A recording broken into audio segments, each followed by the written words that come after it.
as promised, I said that Yes would be in the studio, and ta-da, here they are. We've got John Anderson and Trevor Rabin. Welcome. How you doing? I'm just fine. So, I mean, out on the road once again. Yes, it's wonderful. We're excited, and we're very excited. It's wonderful. Cold and excited. It's not too cold here this time, actually. It's lovely. Yeah. You're very lucky, actually. Yeah. So we've heard. Coming back out on the road, are you doing something that has never been done before? I mean, what can people expect when they're going to see the Toronto show tonight? He always points at the hard questions. Well, this time around what we did was we just wanted to go out and just play. The band's playing really strong together. And we were just really excited after being in the studio for so long. We just wanted to get out on the road. So yeah, we got all the lights and the all the stuff, but the essence is the music. We're really getting up and playing, and people are enjoying it. You know, I think people have seen so much of the hullabaloo that just having good music, good sound is making a big difference. Are your audiences? Is your audience a real listening sort? That's what they're there to do, is to really listen. Yeah, I think this time. Scream a lot. Yeah, they get crazy at the end, which we all do anyway. So. Which eggs us on. Yeah, but the audience attitude to Yes is always different. You know, it's not a continual flow of short songs. You know, we play one or two very old songs, as well as a couple on the new album are pretty long, and you get a little bit of intense energy from the audience when you're performing, and that's one of the reasons we wanted to go on tour now, is just to get into the swing of touring. As Trevor said, we've been off the road maybe 2.5 years, and you get, what's the word? You get very frustrated when you're not on the road, because that's really your reason for being in a group. You have to play to people. Making records is a sort of part of the business, and videos is crazy anyway. But being on the road as a group is the mainstay of musicians, and the audience interaction is like total energy, you know. Right. Well, maybe we should run away immediately and play the new video and then come back and talk. Yeah. Here's Love Will Find a Way on Much Music. Back with Yes in the studio, and the new album, Big Generator, it has a few producers on it, Trevor, you being one of them. Well, what's it like?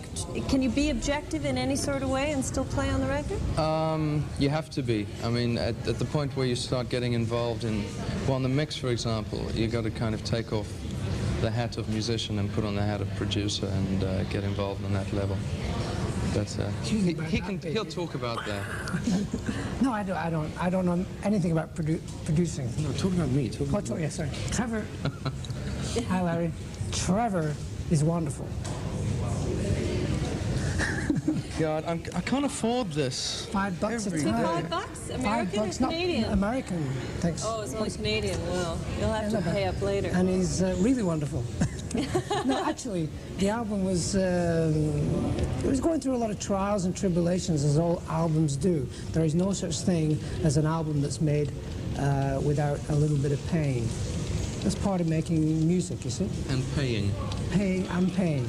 But Trevor really pulled it out of the fire and did all the mixing at the end, and that was the key to the album, I think. The actual mix of it and the presentation at the end of the road, you know. So he did a great job, and it's the first time that he's been given that free rein to just produce, and no problem. No problem. That's $10. Okay. Yeah. There's a little more of a sort of driving edge to this record, and also I think the last one. I mean, are you responsible for that in any kind of way? I think there was a stronger cohesiveness within the band, because the last album we just started, you know. This album we had, I don't know, 350 shows under our belt. Yeah. So, you know, whatever it was, but you know, we knew how to play together. I mean, they'd been playing together for a long time, but, you know, there was still Tony Kaye and I coming into the situation as we did. You know, we had to find out how this thing was going to work, and the first album we were lucky enough to come up with some songs and pull it together, but this one was a little more natural in how it was developed. If we can just get real technical here for a second and talk about something like song structure. I mean, in early days of Yes, there was more, well, there were concept albums, and the song structure was a lot more intricate, and you seem to have pared down that whole idea. Now, does that take away from the fact that you're presenting yourselves, you're presenting yourselves as pop songwriters instead of the instrumentalists, which I think really came through in the early stuff, is that you all were tremendous players? I don't know. I think there's a couple of songs on the album. One is Shoot High, Aim Low, I'm Running, Big Generator. They're not your commercial idea songs. They're very stage-orientated music, and we still try to bring out that energy of the band's structural musical energy. And you know, we have to be aware that to survive in this business, we've got to be able to get on radio or on much music. And in order to, and here we are. And in order to do that, you just got to try and marry the two together, you know, the sort of pop feel and the musical ideas as well. And it's not a contrived thing, it's very natural. It's just, you know, we just do it, and whatever feels good, we do.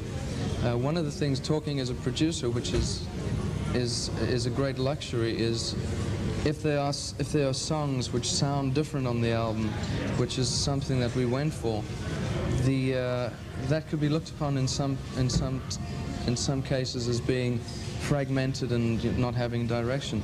But one of the things that pulls it all together, John's voice is very distinctive, and it's thanks.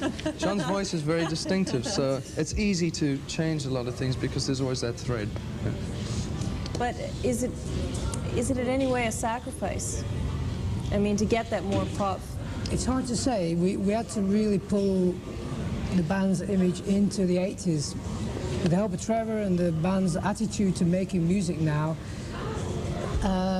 you know, I can always think that maybe the next album will stretch our musical wings a little bit. As we do on stage. You know. Yeah, we do it on stage. We're still playing, you know, And You and I and Heart of the Sunrise type music, which is very old, 15 years ago, right? And it still sounds, to us and to the audiences that we play to, it still sounds current in musical terms. It doesn't sound dated. Maybe we just live in a dream world and we think it's just, that's the way it is. But from what we can gather from critics and audience reaction, the old songs and the new songs are really like that, and it really works. Well, you hear a lot about, in a band's career, the difficult second album. Well, what's the 16th album like? Is it difficult, or is there another word you'd like to put with that? There's always that pain. I don't know why, I don't know where it comes from, but there's always that element of, you know, you go in there thinking, oh, this will just take a few months and it'll be fun and then we'll finish it and get on tour. But there's always that sort of something that happens, you know? It's much easier to make an album that fails. So you can't go downhill, you know? It's always harder to sustain and keep it up. And do you feel that pressure? Do you feel that when Yes makes a record now, it's got to be fabulous because you don't want to be one of those bands that, you know, gets to putting out 16 albums and then it just isn't working? Don't you put more pressure on yourself? Yeah, that's why we're on the road. We still got to prove it. We still got to prove that we're a good band anyway, whether we have Big Generator is selling a lot of records.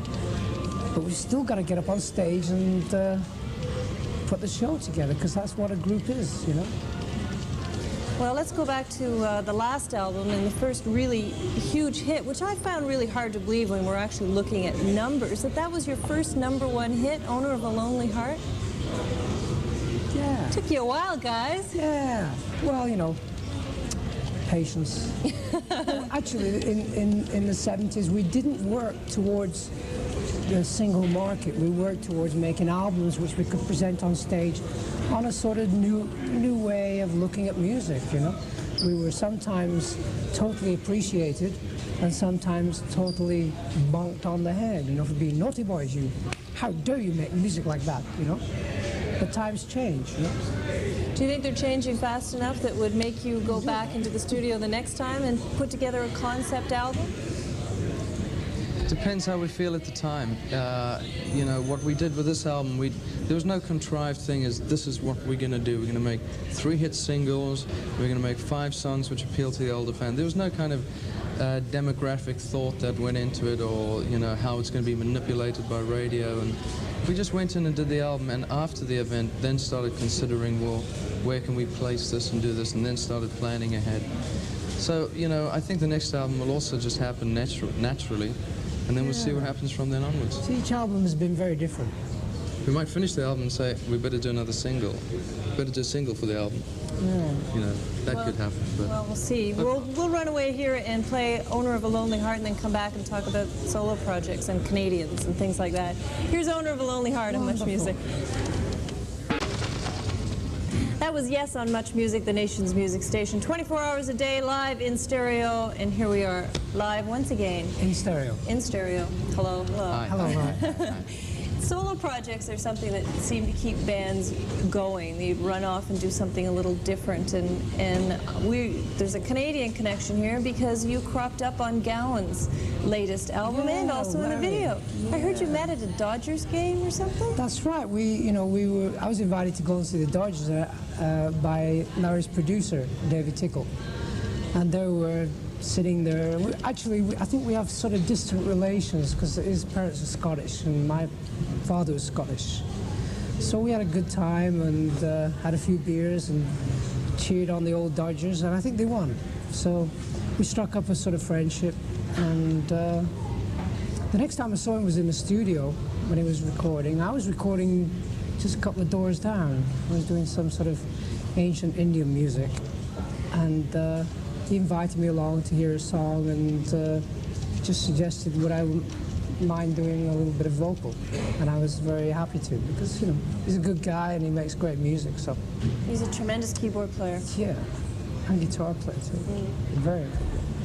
Are solo projects important to kind of keep you focused on Yes, or go out and do something completely different, or what? before I joined the band, that's what I was doing. So for me, it's really just been put on hold, and as soon as we finish the touring, I'll be starting one, and I'm really excited about that. So it's nothing new. It's just something you do, you know. So it's not, for me, it's not really a solo project. It's just something I've always been doing, and I'm getting back to it this year. Next year. Don't you worry about them sounding the same as the last project you worked on? I mean, is it going to sound like a Yes record or what? No, because I'm going to be singing on it. Ah, okay, that'll be a very distinctive change. Well, I'm so glad that you're still out playing live, because as we were saying during the break, you're one of the best bands to see live for great technical playing and great sound. And I don't know how you manage it when so many other bands don't seem to manage it. If I could use that, thank you.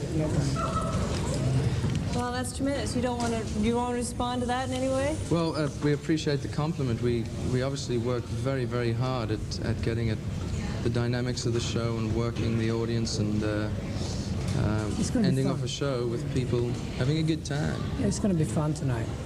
Looking forward to it. Well, if you have fun, then everyone else will have Sure. fun. Yeah. Thank you so much for coming by. Thank you for having And me. we'll see you next time around. Ciao. Here's some Gowan on Much Music. Thanks for the money. Okay.